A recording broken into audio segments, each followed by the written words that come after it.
성도 여러분, 오늘은 존 스토트 신부님의 제자도 책의 제2장 제목은 닮음에 대해서 함께 나누도록 하겠습니다. 주제 말씀은 요한 1서 2장 6절, 요한 1서 2장 6절입니다. 저 안에 거한다 하는 자는 그의 행하시는 대로 자기도 행할지니라. 2장의 전반적으로 흐르는 그 주제가 닮음인데요. 그 닮음이란 예수님의 진정한 제자의 특징 중에 그 8가지 중에 두 번째가 예수님을 닮는다는 것이죠. 그래서 말씀도 저 안에 거한다 하는 자는 그의 행하시는 대로 자기도 행할지니라. 우리가 예수님의 삶을 구경하는 자가 아니죠. 예수님을 보고 박수만 치고 구경하는 자가 아니라 실제로 그 삶을 사는 자입니다. 제자는. 실제로 우리가 따라 해보면 그 체험이 되죠. 체감이 됩니다. 그 일을 해보지 않을 때는 너무 피상적으로 알 때도 있는데, 예를 들어서 남이 하지 않은 일을 우리는 이렇게 그 결과물을 보고 이렇게 좀 판단을 잘 하죠. 뭐가 어떻다. 그러나 그 일을 직접 해본 사람은 쉽게 그렇게 말할 수 없죠.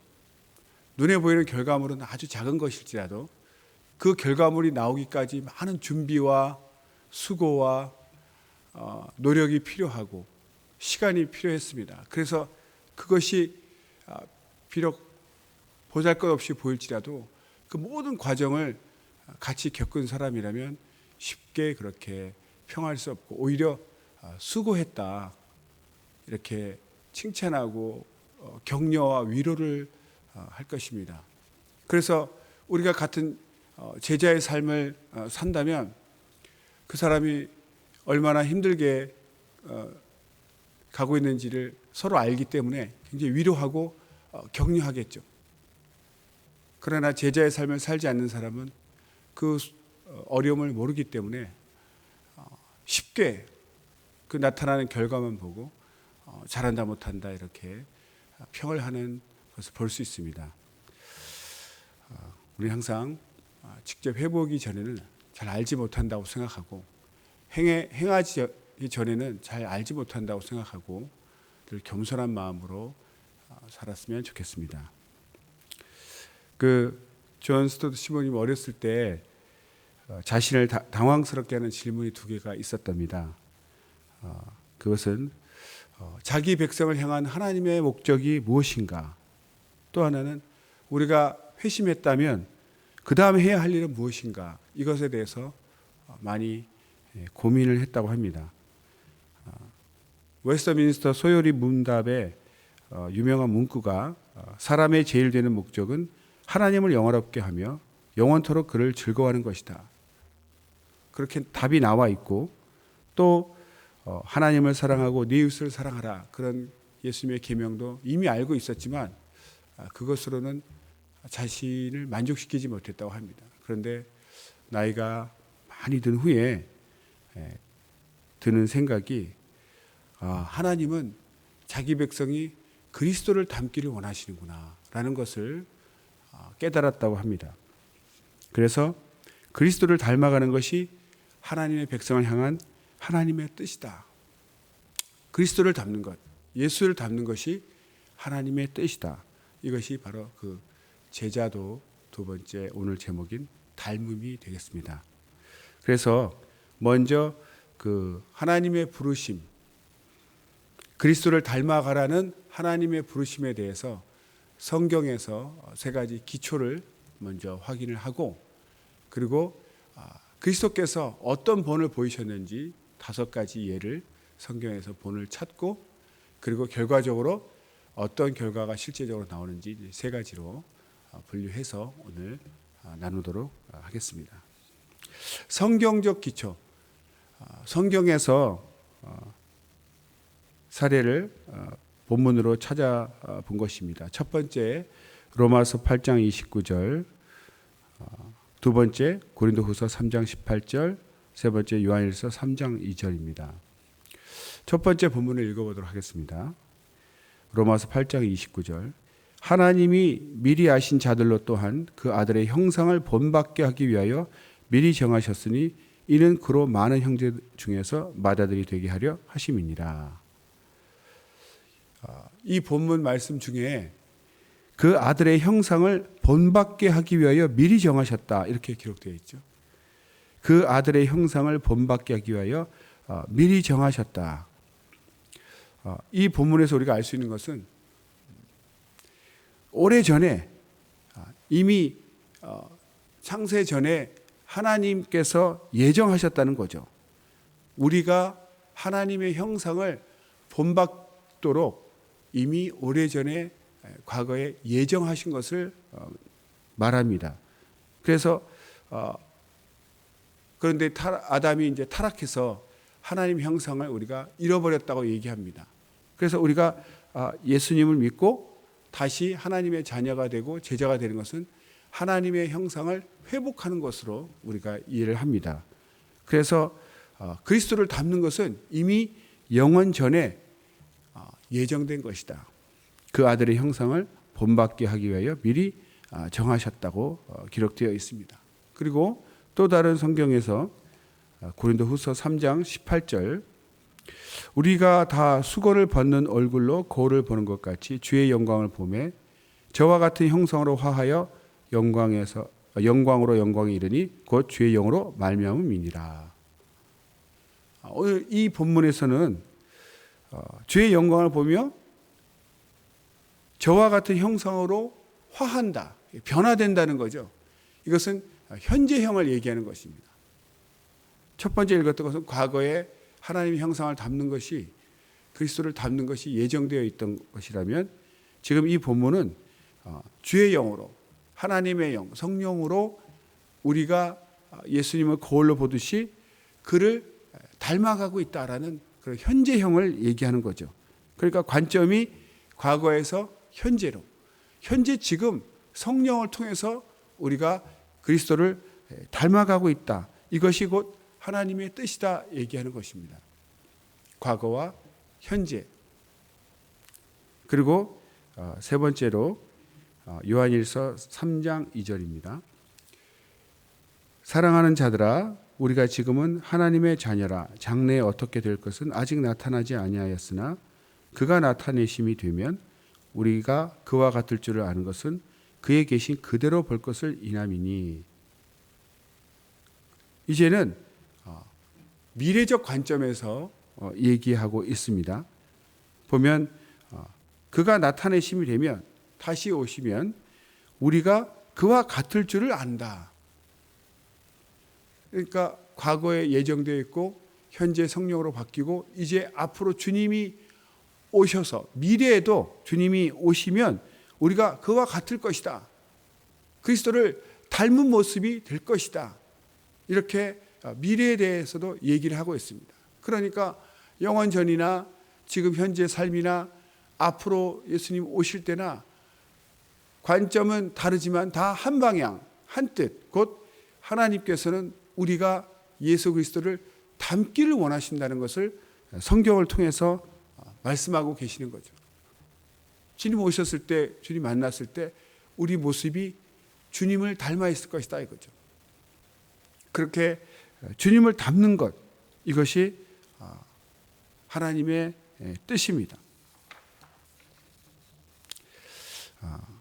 다시 한번 말씀드리지만 미리 성경에 정하신 그 영원한 목적과 또 현재 성령으로 변화되어 가서 예수를 닮는 것, 그리고 예수님 오셨을 때 우리의 그 최종적인 목적, 하나님이 우리에게 바라신 최종적인 목적이 바로 하나님을 닮아 있는 모습으로 만나게 될 것이다. 그러니까 굉장히 감격스럽겠죠.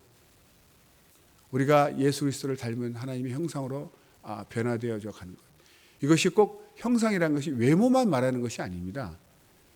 우리의 성품, 우리의 모든 영혼의 모든 것이 주님의 성품이나 그런 것을 담는다는 그 내면적 변화를 말하고 있는 것입니다.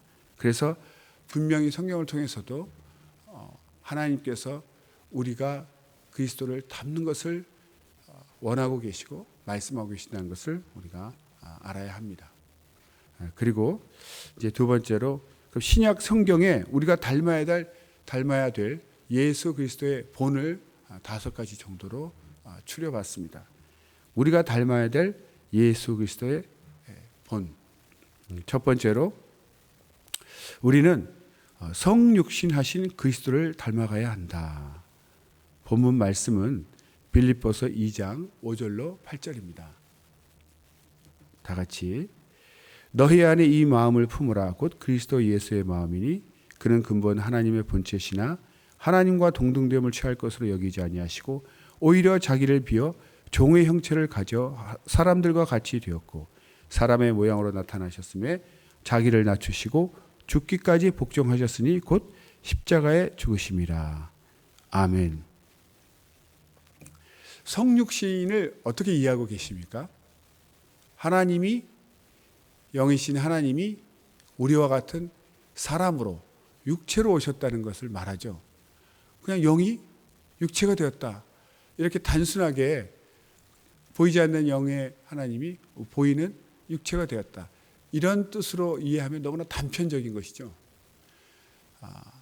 하나님께서 사람같이 되셨다는 것은 하나님과 사람과의 어떤 차이, 관계를 알아야 분명한 뜻을 알 수 있습니다. 그래서 우리가 성육신이라고 말할 때는 오늘 본문처럼 하나님께서 예수님은 하나님과 동등된 하나님의 아들이신데 하나님이신데 종의 형체, 인간은 하나님 앞에서는 종의 형체로 낮추어 오셨다는 것입니다.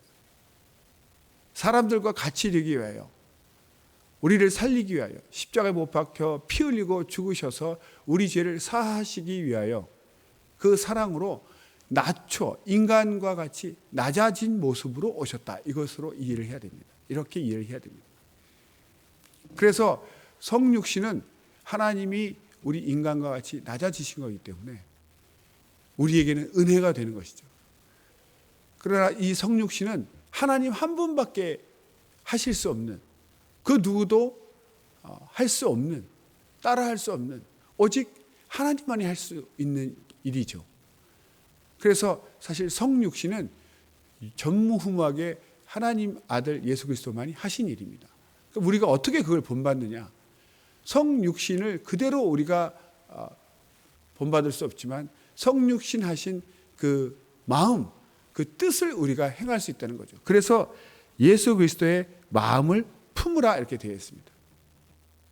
그러니까 다른 사람과 동등됨을 여기지 않고 우리도 다른 사람보다 낮아져서 종의 형체로, 그 사람보다 낮은 종의 마음으로, 종의 자세로 다른 사람을 섬기는 것, 이것이 바로 예수님의 성육신을 본받는 제자의 삶이 되는 것이죠. 주님이 우리를 섬기기 위하여 육체로, 인간의 종의 형체로 낮아져 오신 것처럼 우리도 성육신을 할 수는 없지만 성육신의 그 마음을 품고 다른 사람보다 낮아져서, 왜? 섬기기 위하여, 굴욕을 당하기 위해서가 아니라 섬기는 마음으로, 사랑으로 일부러 자신을 낮추는 그 마음으로 대할 때 바로 우리는 예수님의 성육신의 본을 닮을 수 있는 것입니다. 그리고 두 번째는 우리는 섬김의 삶을 사신 그리스도를 닮아가야 한다. 첫 번째는 성육신이라면 두 번째는 섬김의 삶을 사신 그리스도를 닮아야 한다. 네, 본문 말씀은 요한복음 13장 14절로 15절입니다. 내가 주와 또는 선생이 되어 너희 발을 씻겼으니 너희도 서로 발을 씻기는 것이 옳으니라. 내가 너희에게 행한 것 같이 너희도 행하게 하려 하여 본을 보였노라. 네, 아멘. 본을 보였다고 말씀하십니다.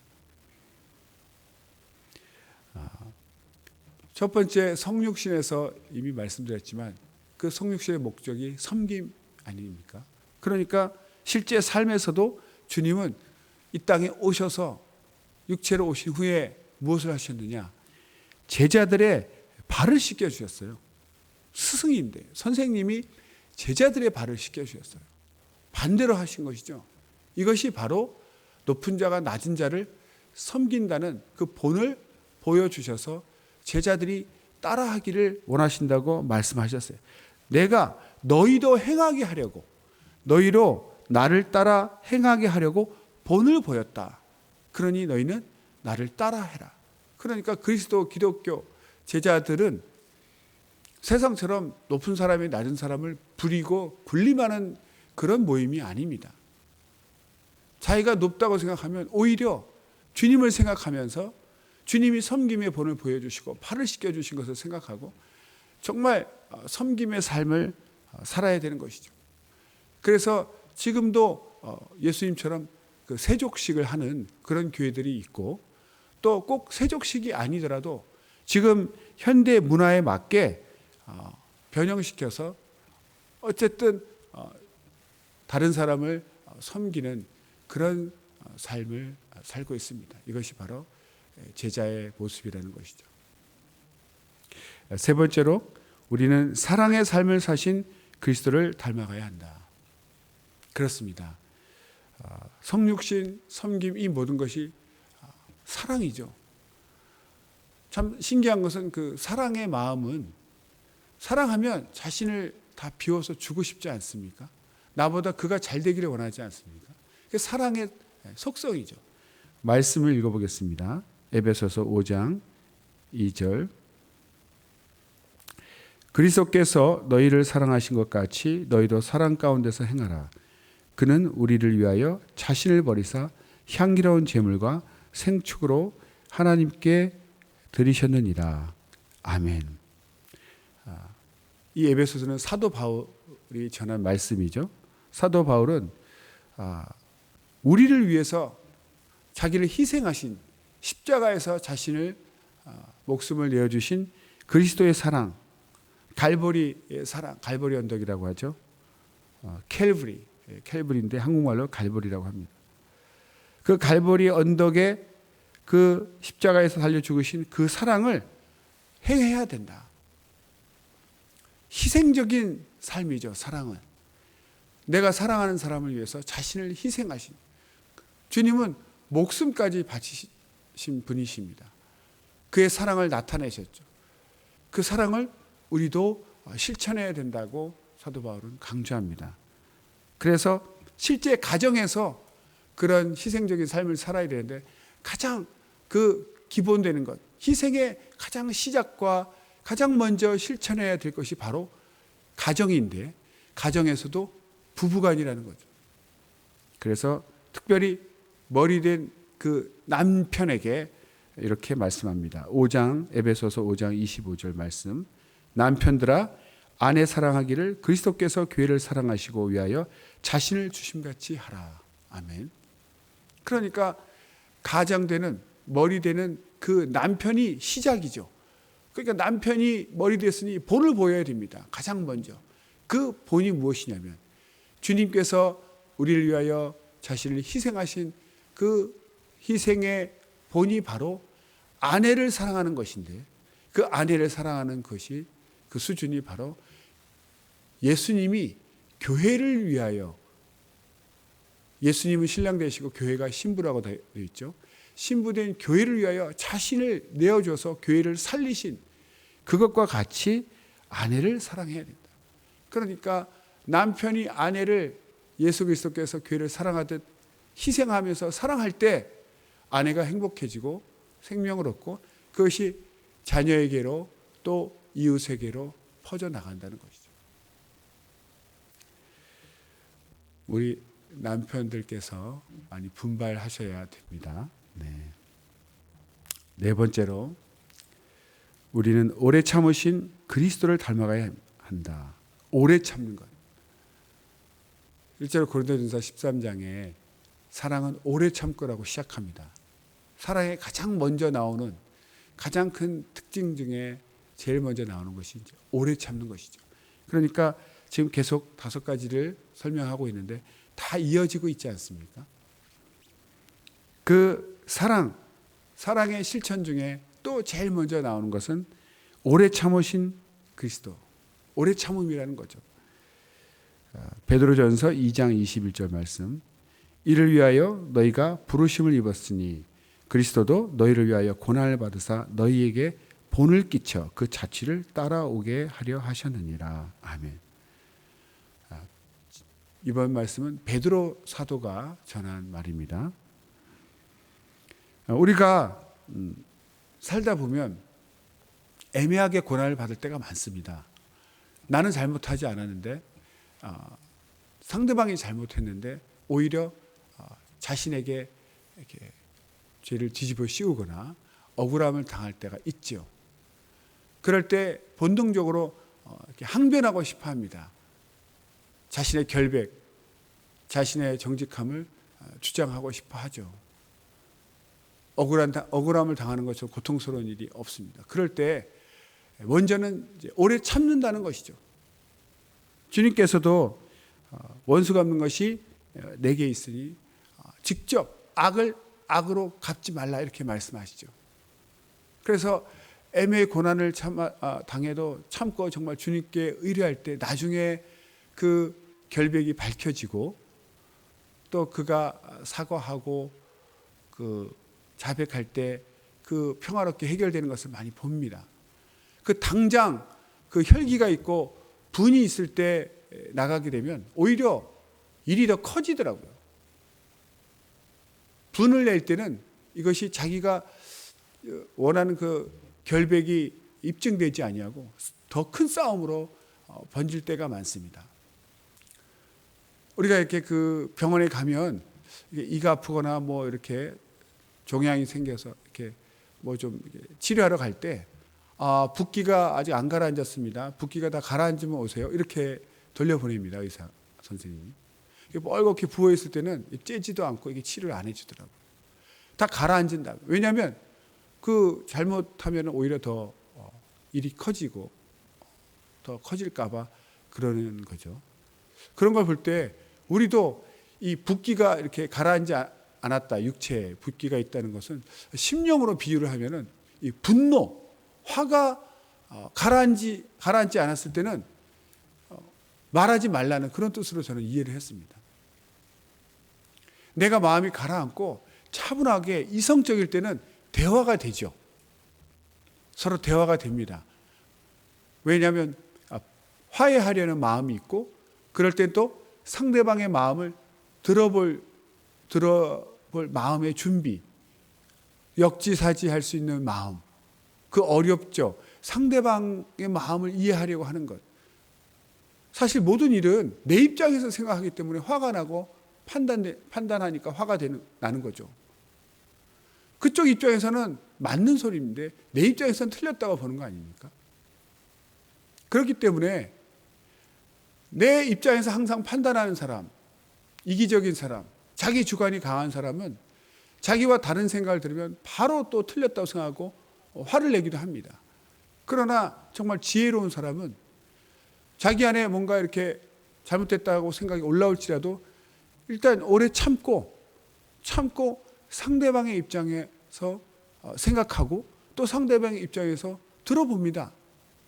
들어보면 그럴 만한 사정이 있구나라고 이해가 되면 화나지 않습니다. 싸우지 않습니다. 그래서 마음에 분이 있고 화가 올라올 때는 그것을 오래 참아야 되겠지만 또 그때는 뭔가 따지고 말할 때는 더 큰 싸움이 되기 때문에 먼저는 오래 참는다는 것이 그냥 꾹꾹 참는다는 뜻이 아니라 분노가 사라지도록 사랑하는 마음, 이해하려는 마음, 화해하려는 마음, 그런 마음이 다시 올라올 때까지 견뎌야 된다는 것이죠. 그런 오래 참음을 가져야 됩니다. 이렇게 살다 보면 생각이 달라서 부딪힐 때도 있고 또 기독교인들은 기본적으로 이 땅에서 박해를 받거든요. 예수 믿는 이유 하나만으로 예수님을 싫어하죠. 세상은 어둠에 속해 있기 때문에. 그래서 빛의 자녀인 우리들을 별 이유 없이 핍박합니다. 애매한 핍박을 받는 거죠. 그럴 때 막 대항하지 않습니다. 제자들은. 하나님께 오히려 기도하고 그들을 불쌍히 여기달라고 간구하죠. 그래서 우리는 그런 어려움 처지가 되었을 때 바로 반응하지 아니하고 참아야 됩니다. 그를 사랑하고 이해하고 화해할 수 있는 그런 마음이 올라올 때까지, 예수님의 마음이 생길 때까지 우리는 참아야 됩니다. 오래 참아야 됩니다. 다섯 번째로 우리가 예수님을 닮아야 되는데, 우리는 선교의 사명을 감당하신 그리스도를 닮아가야 한다. 본문 말씀은 요한복음 17장 18절, 아버지께서 나를 보내신 것 같이 나도 저희를 세상에 보내었고, 이렇게 사도를 예를 다 이렇게 골고루 들었습니다. 사도 바울, 사도 베드로, 이번에는 사도 요한입니다. 아버지께서 나를 세상에 보내신 것 같이 나도 저희를 세상에 보내었다. 우리가 선교학을 듣거나 선교사님들의 이렇게 말을 들으면 주님께서 우리를 살리기 위하여 자신을 비워서 이 땅에 오셨죠. 낮은 종의 형체를 형체를 입고 오셨어요. 그것이 선교의 시작으로 봅니다. 주님이 이 땅으로 선교하러 오셨다라고 우리는 말합니다. 그래서 주님이 이 땅에 선교하셔서 우리가 구원받은 것처럼 우리도 다른 사람의 세상에 들어가야 된다. 다른 사람의 세상에 들어가는 것을 선교라고 합니다. 주님이 이 땅에 우리 세상에 들어오신 같이 우리도 다른 사람의 세상에 들어가는 것, 그것이 들어가서 우리가 그들을 섬기는 것이 바로 성육신적인 선교라고 말합니다. 하나님께서 하나님의 형상으로 이 땅에 오신 것이 아니라 우리와 동등한 인간의 모습으로 왔기 때문에 사람들이 쉽게 그를 알아보지 못했습니다. 성령으로 감동된 사람이 아닐 때에는 똑같은 인간으로 오셨기 때문에 볼품없고 특별하지 않은 똑같은 인간으로 오셨기 때문에, 평범하게 오셨기 때문에 눈으로는 확인할 수 없었다고 성경은 기록합니다. 그래서 우리도 선교를 갈 때는 그들의 세상에 들어가서 그들과 같이 돼야 되는 거죠. 선교의 가장 힘든 것이 무엇입니까? 어렵고 가난한 나라에 갔을 때, 예를 들어 선교비가 풍족하게 온다고 큰 저택에서 의리하게 살면서 그런 사람 선교지에 가서 도울 때 괴리감이 느껴져서 안 되는 거죠. 잠시 후에 나오겠지만 정말 아무리 많이 받았어도 사실 나누어 줄 수는 있어도 그들과 같은 수준의 삶을 살아야 되는 것이죠. 그것이 얼마나 어렵습니까? 자기 본국에서는 아주 안락하고 편안하게 풍족하게 살다가 가난하고 없는 나라에 가서 그렇게 똑같이 없이 산다는 것은 너무나 힘듭니다. 갑자기 우리가 가난해져 보면 얼마나 고통을 느낍니까? 육체가 그 누리던 삶을 포기하고 간다는 것이죠. 그래서 선교가 힘든 것이죠. 그러나 주님께서도 우리를 살리기 위하여 우리와 같이 오신 것처럼 우리도 성육신하신 주님의 마음을 기억하고 그 다른 사람의 세상에 들어가서 그들과 같이 되어서 낮아져서 그들을 섬기는 것이 바로 제자가 닮아야 될 예수님의 선교 사명의 본입니다. 이렇게 다섯 가지 그리스도의 성육신, 그분의 섬김, 그분의 사랑, 그분의 오래 참음, 그분의 선교를 우리는 닮아야 된다. 이렇게 말씀하고 있습니다. 마지막으로 그렇게 살았을 때 세 가지 실제적인 결과가 나옵니다. 실제적인 결과. 첫 번째로 고난의 신비. 본문 읽어보겠습니다.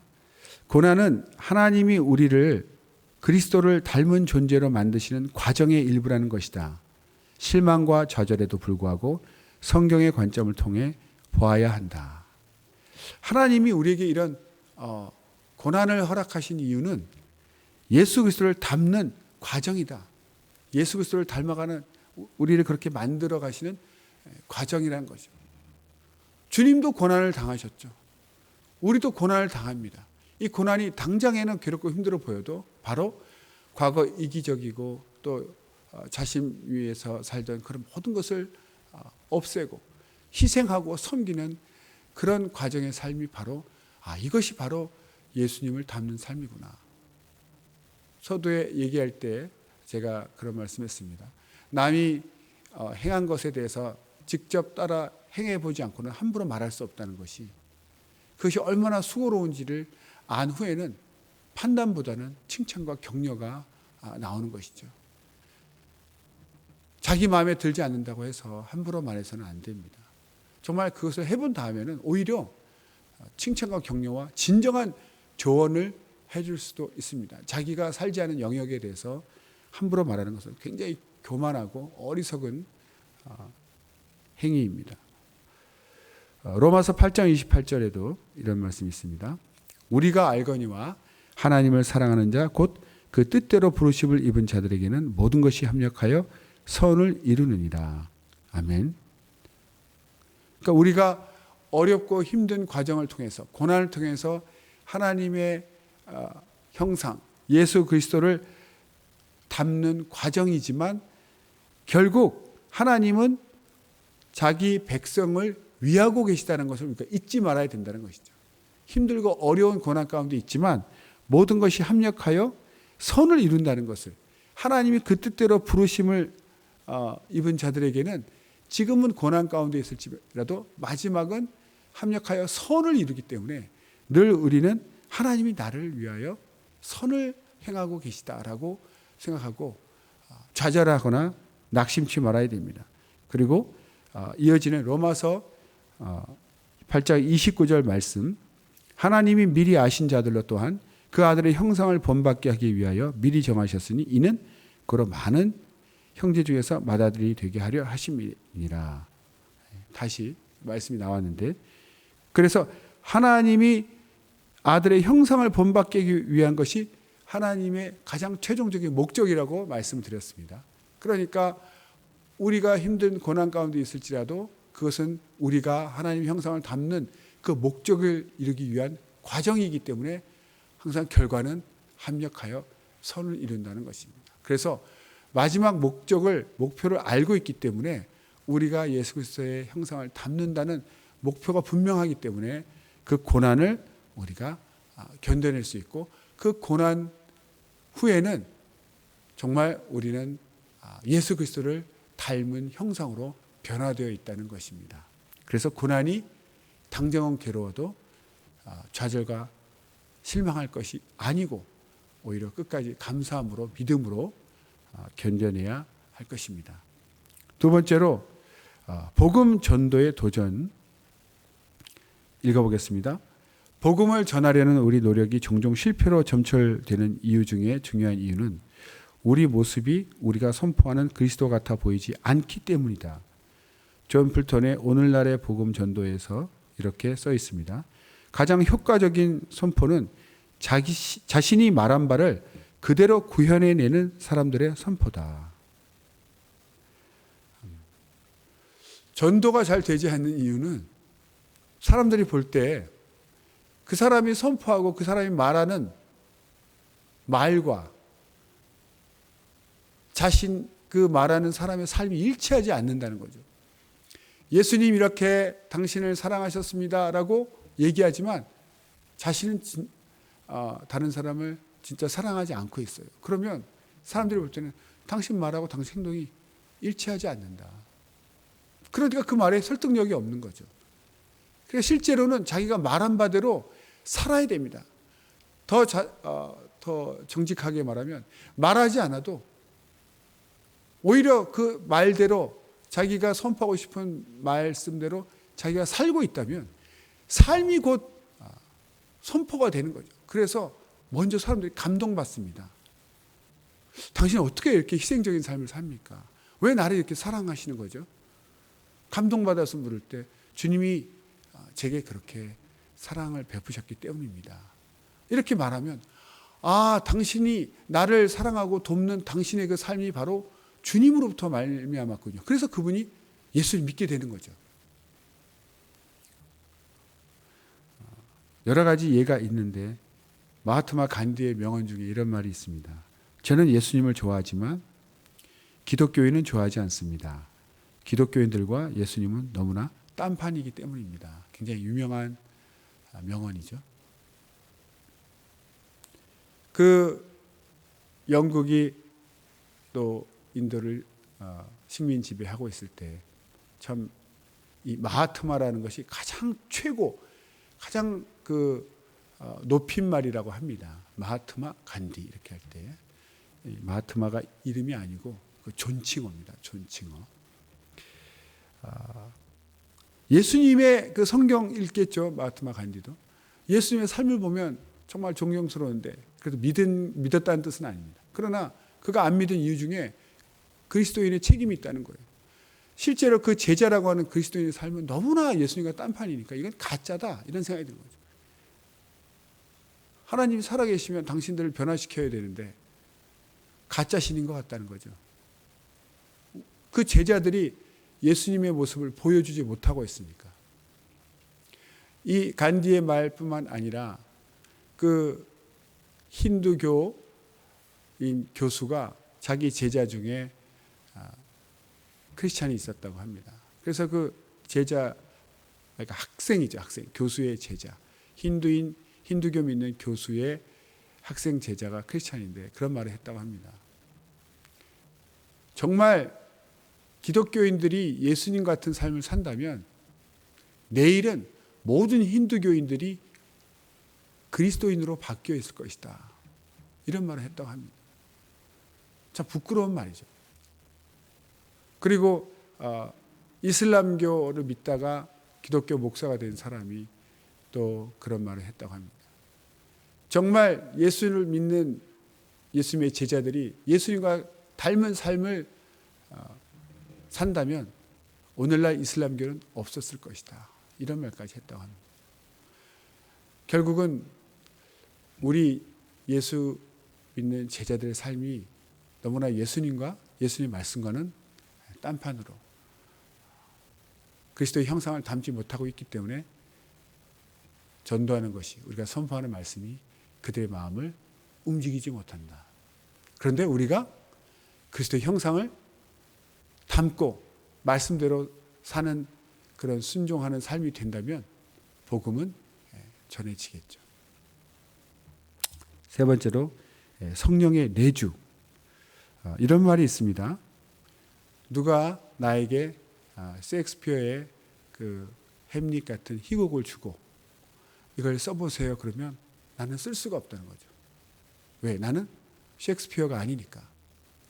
셰익스피어 같은 재능이 없다는 것이죠. 마찬가지로 사실 우리에게 하나님 말씀 이렇게 살아보라 그러면 예수님은 살 수 있지만 나는 살 수 없습니다. 이것이 정직한 고백이라는 거죠. 셰익스피어는 쓸 수 있지만 내가 그런 희곡을 쓸 수 없는 것처럼 하나님의 말씀은 예수님은 그렇게 살 수 있지만 우리는 그렇게 살 수 없다는 것이 정직한 고백입니다. 그러나 내게 셰익스피어 같은 재능이 있다면 그런 희곡을 쓸 수 있는 것처럼 내게 예수님의 영, 바로 성령, 하나님의 영이 내게 임하시면 나도 그렇게 살 수 있다는 겁니다. 그래서 하나님은 우리에게 하나님의 뜻을 이룰 수 있도록 우리에게 성령을 보내주셨습니다. 결국 이 모든 것의 마지막은 성령이 내주하셔서 예수 그리스도께서 성령의 능력으로 모든 일을 감당하신 것처럼 우리도 성령을 받으면, 주님께 임하신 성령이 우리에게도 임하면 우리도 하나님 말씀을 따라 살 수 있기 때문에 그리스도의 형상을 이룰 수 있다는 것이죠. 그래서 이 고난이나 복음 전도, 성령의 내주, 이 말씀이 말하는 것은 우리가 그리스도의 형상을 닮으면 결국 우리가 변화된 나의 모습을 통해서 세상 사람들을 변화시킬 수 있는 참된 제자가 될 수 있다. 이런 뜻입니다. 결론적으로 우리의 힘으로는 그리스도를 닮아갈 수 없습니다. 그분의 뜻을 이룰 수 없지만 성령을 주셨기 때문에 그 성령을 우리가 모시면 진정한 하나님의 뜻인 우리가 하나님의 백성, 예수 믿는 그리스도인이 예수의 제자가 되는 것이, 예수 그리스도의 형상을 담는 것이 하나님의 뜻인데 그 방법으로 우리에게 성령을 주셔서 우리는 성령 충만하기를 기도하는 것입니다. 그러니까 목적은 하나님의 뜻은 우리가 그리스도를 닮는 것입니다. 제자가 되는 것입니다. 그 방법으로는 성령을 통해서 성령 충만한 것이다. 성령으로 충만히 감동될 때 우리는 예수님이 하나님의 뜻, 아버지의 뜻을 이룬 것처럼 우리도 하나님 아버지의 뜻인 그리스도의 형상을 이룰 수 있다는 것입니다. 사랑하는 성도 여러분, 우리에게 허락하신 성령을 모시고 성령 충만하셔서 주님 닮는 참된 제자가 되시기를 예수 이름으로 축원합니다. 할렐루야. 기도하겠습니다.